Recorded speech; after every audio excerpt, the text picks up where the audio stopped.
All right. So today we are going to talk about the benefits of canine fitness.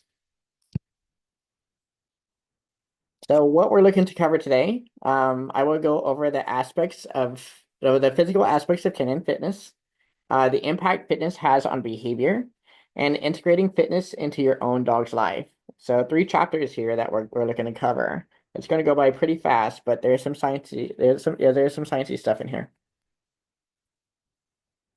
Okay, just a little bit about me. My name is Stephen Tallas. I'm a behavior consultant and canine fitness trainer for Venture Dog Training.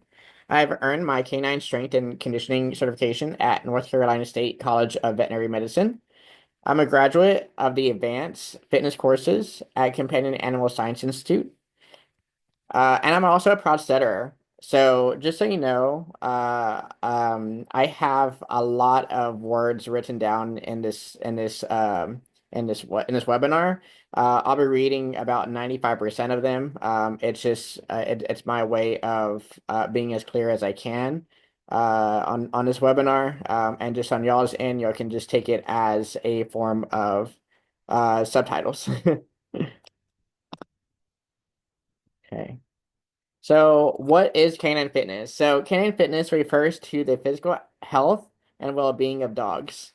It covers a variety of activities and practices designed to maintain or improve a dog's physical and mental condition.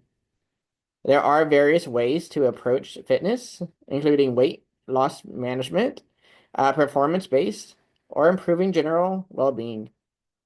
Uh, Overall, a well-rounded approach will assess the whole dog and gradually work towards short and long-term goals. So why does it matter? Why does fitness matter? So for one, we are seeing increased obesity rates in dogs. So in 1995, 34.1% of adult dogs in the United States were overweight or obese. More recent studies, now mind you, this is a study in 2016, estimate that the prevalence of overweight and obesity in dogs has increased to over 50% of the canine population. Injury rates in dogs have increased. So there has been an increase in reported injury rates in agility dogs, as demonstrated in a recent study from 2019 that reported an overall injury rate of 41.7%, which is a substantial increase from the 32% rate reported in 2009. And behavior problems are a primary reason for shelter surrender. Among the most frequently reported behavior problems and causes of relinquishment to shelters include unruly behaviors such as excessive barking, jumping, general disobedience, excessive energy, and destructive behaviors, with 12 to 21% of pet dogs exhibiting problematic unruly behaviors. So this is what my former instructor Bobby Lyons always talks about is fitness is a form of prehab versus rehab, right? So each have its own category. Our fitness trainers are really focused on that prehab level, and then they are able to coincide with our rehab vets as well. But as far as the benefits here. We are looking at preventing injury. So dogs know how to operate their body in a slow, methodical movement and in a fast-paced environment. That's what we're looking for. The dog knows how to operate better under physical and mental stress.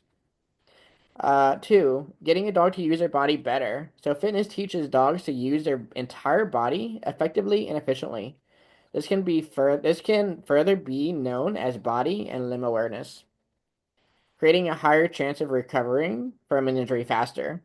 So dogs understand these movements that are often implemented in rehab work.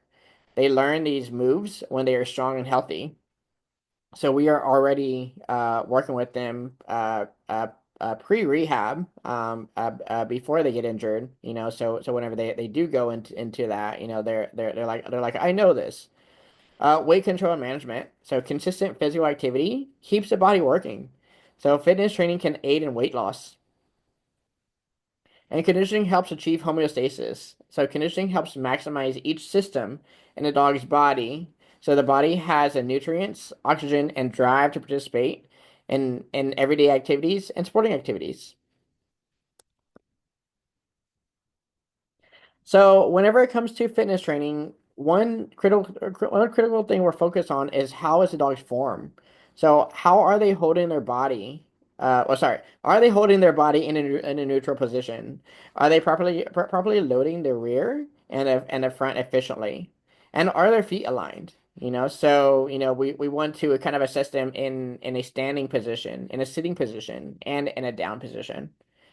As far as sitting, are they sitting with their legs tucked, or are their legs kind of spread out? So that can indicate that there's a weakness in those hip areas, in the hip area. And also, are they seen according to their breed standard? So each breed has its own standard. We definitely want to assess that as well. Um, and form can impact a dog's function. We must have a structurally sound dog that can do its job, whether they be pets or performance dogs. A dog that lacks proper form may indicate weakness in certain areas and increase potential injury. So I'm just going to go over this here. So we have to realize that form drives a dog to function better. So here we do see some before and after. We do see a before and after picture. In our after picture, we definitely see a straighter dog. So his form is a lot better there. And I definitely I definitely like the overall form that he has in this one. And then also on this one here, we could also be seeing a good diet change. We definitely see a different coat, like a shinier coat here, and also a better formed dog than our before picture. Okay, now we also want to assess how's the dog functioning. So, we just talked about form, but we also want to talk about function because it's equally as important. So how's the dog going into that sitting position? How's the dog's gait and range of motion? So, we're definitely kind of assessing for pain and weakness overall. Are they limping? Are they moving differently? So there is a lot of that goes on in our normal dogs that we want to assess for. How are they performing multiple tasks in their sport and overall life? Understanding a breed's function and requests of the activity that the dog is involved in can help guide us to condition better performing dogs. When we are able to have a dog's motions to be fluent and versatile, form will also further develop as well. So this is a common term is that function follows form. Sorry, form follows function, right? So as a dog is functioning well, their form will also get better as well. But again, form really drives behavior, so it really drives function. So they're equally kind of feeding into each other. We have to understand that proper muscle recruitment executes good functionality. So, this is Vasper at 2.5 years old. Her owner realized Vasper was overweight at 80 pounds. She knew of Canine Fitness, but didn't have an actual program in place. So, although Vasper is doing the sport, she was overweight. And her owner knew that a change was needed. So check out this before picture, and then we're gonna skip ahead to the after picture. So this is Vasper a year later, along with more frequent exercise and a stricter food intake. She's gone from 80 pounds to currently 68 pounds. She's gained more mobility and strength overall, and I'm pretty sure her performance also increased as well. So as fitness trainers, we're focusing on a variety of essential components. We are really trying to develop a very functional dog.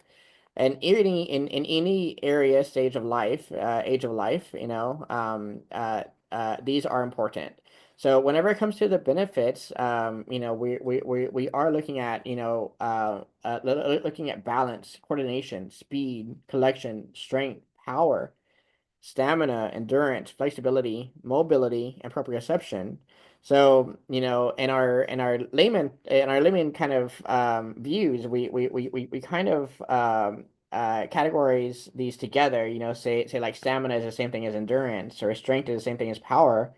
But in the scientific level, they're not. They have their respective categories. So we want to assess the dog and figure out what is needed, and this goes for different ages of dogs, whether they're senior dogs, or puppies. Each dog has a variety of things that is needed to really accomplish their performance goals. So with puppies, we're focusing on things like mobility, proprioception, and balance and coordination. And a sporty dog, we're definitely focused more so on maybe some strength and power and speed. A lot of these are going to be helpful for, our sporty or athletic dogs. So talking about puppies here, this is my mom's puppy. We're just learning coordination. So these platforms are just a little bit spread out, and I have a hula hoop in between them. So very easy. As far as puppies, we don't want a lot of too much jumping. We want to keep the joints well taken care of. Because we're definitely concerned about those growth plates. We want the dog to be able to grow to their healthiest weight and size. So now we're going to talk about behavior meets fitness. So here we're going to get into a little bit of chemistry. So exercise is one of the most transformative things you can do for your dog's brain. So exercise has both short and long-term benefits on the dog's brain, especially when talking about aerobic activity. The brain builds new neurons, protects existing neurons, builds new brain tissue, constitutes to the brain's enhanced plasticity, which builds resilience of early aging and degenerative diseases. These benefits start in as little as an initial workout, but increases and gets steadier over time. So these benefits are really working on are really taking place in that initial workout. Whether it's a hike or run, and then over time, as we get more consistent, these benefits will start to increase and also steady over time as well, which is pretty awesome.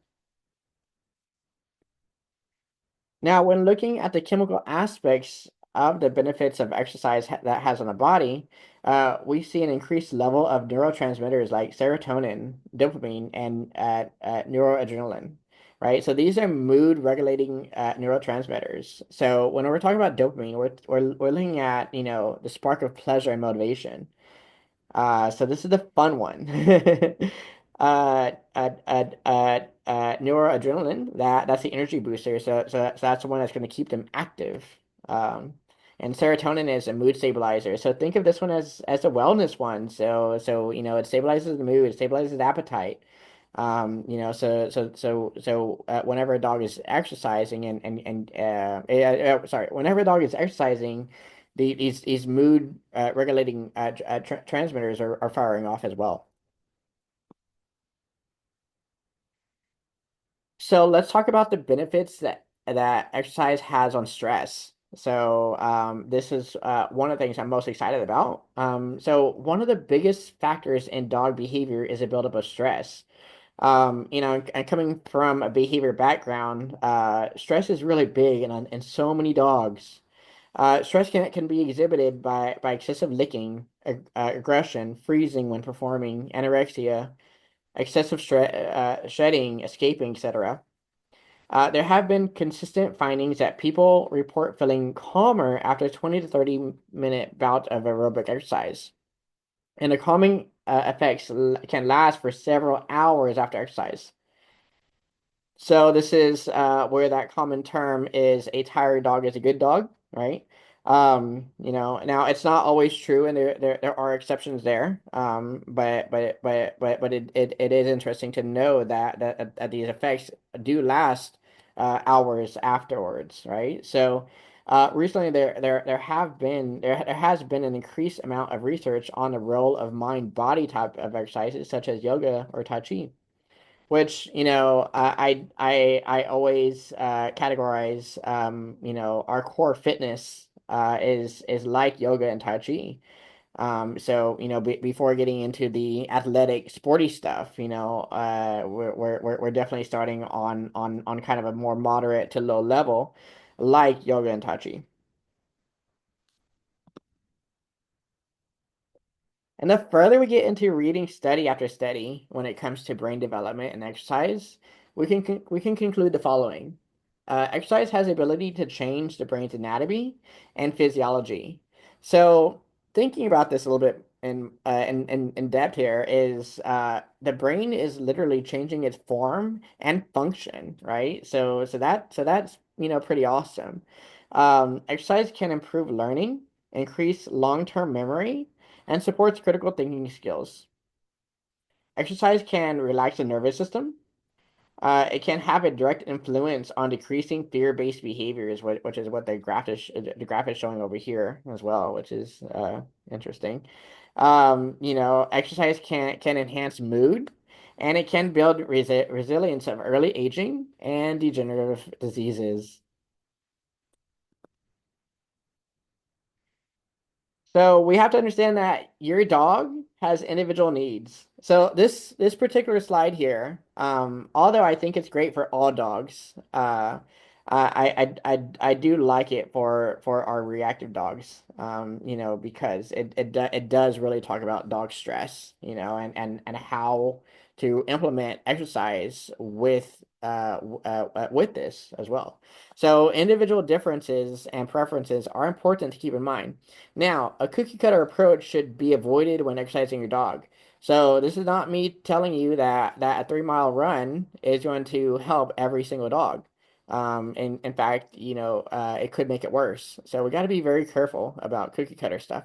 A comprehensive stress management program will include specific techniques prescribed on an individual basis, but general stress management recommendations are needed. So this list includes some general tips for stress management. So first off, we want to identify the stressors. So we want to take inventory of stressors and determine whether there are stressors that can be eliminated. Make a commitment to develop a plan to address those stressors. Get adequate rest. So set regular bed and walking times to prevent fatigue and to maintain energy level. Develop a time management plan. Stress can often be reduced with an improvement in time management. When planning a new schedule, make sure exercise is included. Develop healthy eating habits. So they always say, diet is so important, and it's saying that here too. Is diet changes or poor dietary habits are common with stress. So maintain a healthy diet to help prevent unhealthy weight changes and to maintain energy level. And mobilize a support network. Establish a support network with individuals who can be trusted to provide an outlet and assistance with resolving stressors. I find it funny that this table here is actually for people, but looking at it, it's so beneficial for dogs too. Now, not all exercise needs to be physical, and this is actually really important, especially for, again, our reactive dogs out there, and also our puppies. But all dogs really. So here I got this picture from Absolute Dogs. Here we're talking about passive calming activities. Now that includes scatter feeding, meaty bones, field kongs, treat balls, field tracheas, dehydrated treats, scenting, and puzzle feeders. So sometimes it's not about the physical stuff, but it could be some of the mental stuff as well. Calming protocols, that is going to be where we feed whenever calm. And there are different techniques and protocols out there that are brilliant. Rest, and that's going to be, crates, pens, rooms, raised beds, so dogs need mental rest, a mental stimulation and rest as well, when exercising. So here, let's get back into some of the physical stuff, so the sports and activities, so some of them are going to be rally obedience, lore coursing, agility, fly ball, weight pulling, dog scootering, which I am surprised that there's not more dog scootering in Austin. But yeah, there is a sport out there there's an activity out there for that. And dog surfing, yeah, I haven't seen so much of that in Austin. But if your dog does travel, I'm pretty sure you can get into that as well. Musical canine freestyle, that's also a fun one to get into. Now, every dog also has a webinar introducing these sports as well, and in a little bit more detail. I recommend checking it out. All right, and to continue the activities here, we have some games out here, so like fetch and tug of war. We do have some dog yoga, hiking, uh, dog parkour, that's one of my favorites. Swimming, balancing, digging, chasing, crawling, climbing. There are a lot of things that dogs can get into. And tricks is gonna be another one too that's not on here, but I do find that as a fun dog activity as well. So, breaking this up into, intensity categories, right? So, we have low intensity, moderate intensity, and high intensity. So, low intensity, these are going to be great for beginner level dogs, puppies, senior dogs, or injury rehab. So here we're going to talk about like indoor playtime, mobility, swimming, walking, or underwater treadmill. Moderate intensity, which can be things like jogging, hiking, playing fetch, dog yoga, or moderate parkour. That's gonna be great for like your teenage dogs, adult dogs, or intermediate. And high intensity are going to be things like your sport stuff, right? So that's going to be like agility, fly ball, weight pulling, lure coursing. And that's great for sporty dogs, injury-free dogs. However, with proper veterinary assistance and rehab work, and also fitness work, your injury dogs can work up to our high intensity category. Just because they have had an injury in, say, fly ball, doesn't mean they can't get back into fly ball, So there are exceptions. And also dogs who have advanced fitness level training. Now, do know that a fitness trainer is able to really work your dog through these levels, these intensities. But it's very important to start on this low intensity and kind of gradually work up. Um, we definitely don't want to go from indoor playtime to agility. So there are ways to get around to it, and fitness can help with that. So important considerations when starting a fitness program. So we have to assess the following. So one is performance goals. So if your goal is to get your dog into agility, again, there's ways to do that. If it's to get your dog to do some search and rescue, there's ways to do that. So we have to understand your performance goals. Your dog's physical condition, age, and behavior. So, we have to assess their weight in that physical condition category. Age, are they senior? Are they puppy? And behavior, how are they around other dogs, other people? Dog fitness level and current activities, So another thing we have to assess is like, are they couch potato? Are you trying to get your couch potato dog into competition level agility? If that's the case, we have to gradually work them up to that. The dog's breed and overall health. So you know it. Um, so. a bulldog is not able to do the same thing as a border collie, so we do have to take breed into consideration here and their overall health as well. So the first thing we're going to go over is toes. So before starting this video here, I want to go over some fitness foundations to really get you accustomed to what fitness training is and how it really starts. So as I said, we are focusing on the benefits of things like, strength, coordination, and really trying to work a dog into proper form, and also get them to function better. So, here we're gonna work on toes, or it's called front feet targeting, but we call it toes here. I'm gonna play it now. Just know that the video may play kind of loud, so you may have to lower your volume. Now, the most important thing about toes is you want the shoulder aligned with the toes, like the paws here. So you'll see that as I play the video. So most important, you see the shoulders are in line with those paws there, and then you see the dog's head is forward, right? So we don't want the dog to lean too far back, or we don't want the dog to lean too far forward. So that's going to be the most important thing of the toes behavior. So you'll also see how I deliver the treat. So I'm going to reset the dog there, and I'm going to hold the treat out for the dog to come get, bam, just like that. And we want to do that a few times before we start to name this behavior here. So I've done this a few times in the past with this dog, so I'm going to go ahead and start to name it. Toes. Yes. Do it. And you see I stop lowering the dog at this point.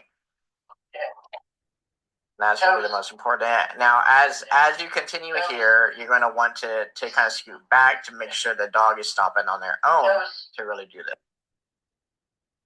All right. And so this is a beginner level exercise for all dogs, whether they're puppy or senior dogs. This is definitely something to do. Yeah. Now, as we kind of raise that platform there, the intensity is going to increase as well. So we want to make sure the platform is low and steady. So the next one we're gonna go over is feet. Okay, so when it comes to toes, Just something to note here. This is very similar into the benefits of toes back there. But this is gonna work more of the shoulders, right? So because we have the front end weighted weighted forward. This is working on on those shoulders. Now whenever we're working on toes, the weight was shifted back, so we're working a bit more on on that hip area. Again, this is another great beginner level exercise. Sorry, feet. You want the back limbs on a platform and then the front limbs off the platform. So you'll see in this video that just like toes, I did hold the treat out, so I'm lowering the dog on off the platform here, but I'm trying to keep those front limbs onto the platform. So I'm going to go ahead and start the video. You can see that there. Now, just a quick pause here. Maybe rewind a little bit. Yeah, so here I'm trying to get a straight spine as much as possible. The dog's head looking forward, and then the shoulders are aligned as well. Now this right here on this dog will get stronger as we go. So we'll see that.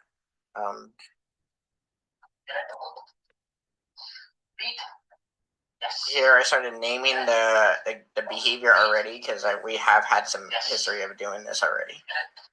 As I go, I would want to shorten this platform a little bit.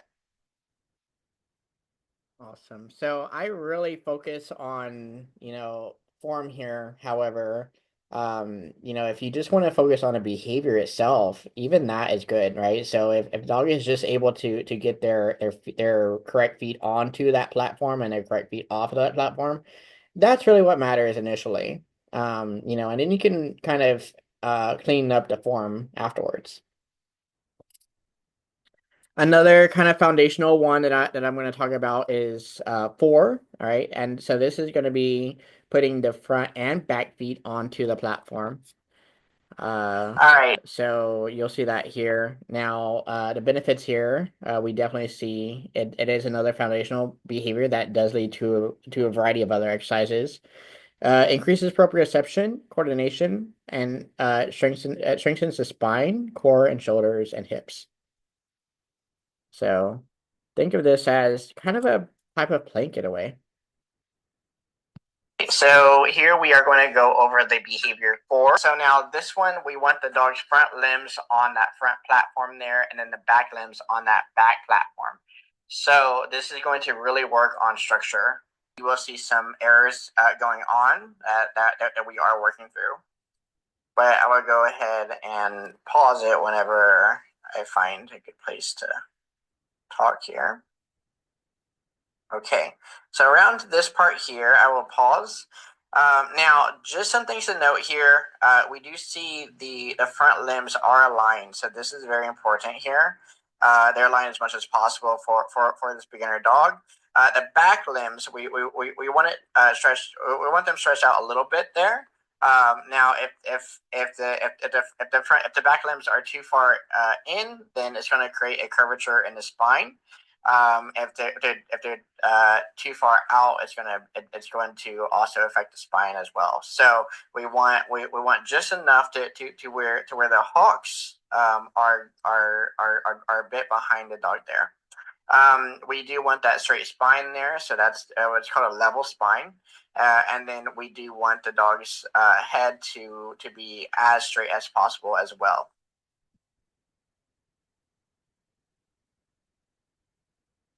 Okay, so here I'm going to try to get it again. However, at this point, I'm not going to be able to get it. So what I'm going to do is I'm going to allow for a touch to happen and a reset. And here I do it again. I try to check out the points here. So remember, the points would be the head. I would like that to be a little bit more straight, the front end straight, and then the back end. I would like it to be stretched out a little bit there, uh, and to have a level spine. Awesome, awesome. So this is Juno. I love her parents. And Juno is very receptive to my training here.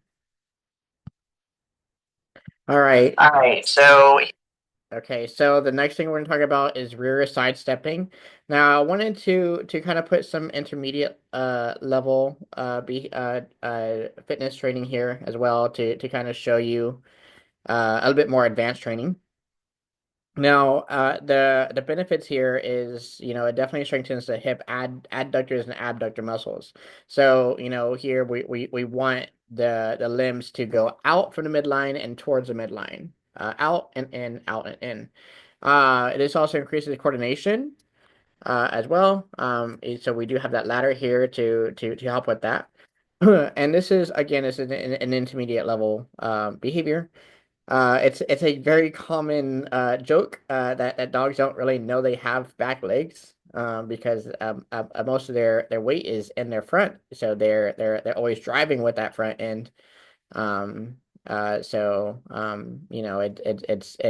is interesting. So a lot of times the back end is harder to train. You see here, you see the sidestepping.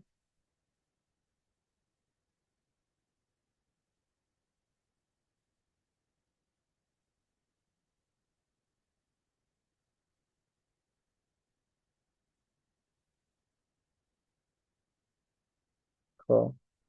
Yeah, yeah. Yeah, and their back end is more so for that propulsion going forward. But yeah, so yeah, you saw that sidestep there was really good. And that was when that was her first time doing this sidestep, so it was actually pretty awesome that she did it so well. Now, this is going to be individual paw lifts, right? So this is going to be Mac that's training on this one. And that was Luna back there that I had in that other video. Now the benefits of individual paw lifts is that it does strengthen the muscles used to support turning and twisting. So the same thing as strengthening the abductor and adductor muscles. This one does activate the core muscle group to stabilize to stabilize during each lift, right? Shifts weight to the diagonal rear limb during stabilization, and this increases limb awareness. This one again is another intermediate level one. If you teach your dog to shake, you're halfway there. But this one we want the dog to learn both feet sorry, both limbs.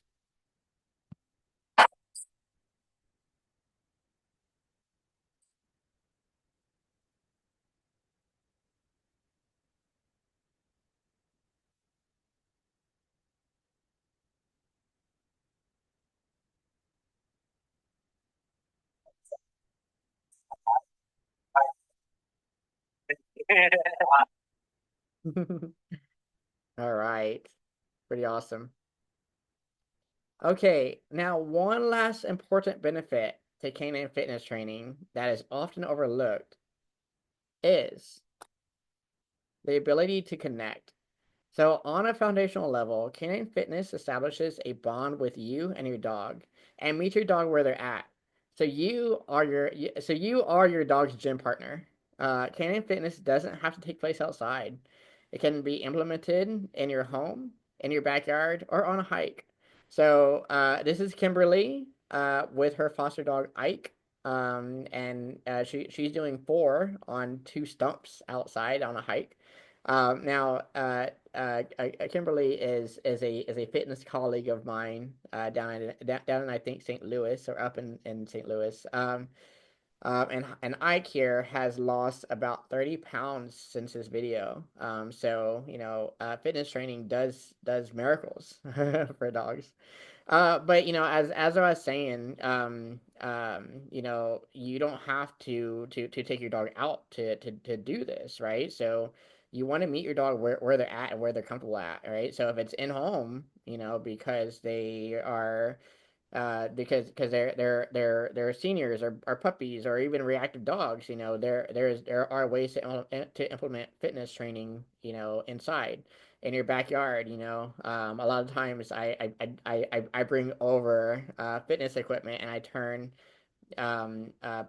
people's backyard into agility courses. So it's very fun to kind of see the creativity that fitness trainers are able to come up with. Now as far as connecting with a fitness trainer, you can go online if you're more of a virtual learner. I do know that a lot of fitness trainers are very flexible in that way to do virtual stuff. And then there's also local awesome base fitness trainers such as me. So we can definitely work on a more personal level just in person. So those are some ideas to connect with a trainer. Lastly, these are just my sources. Very important overall. Um, um, yeah, awesome, awesome, cool, awesome. Well, thank you guys.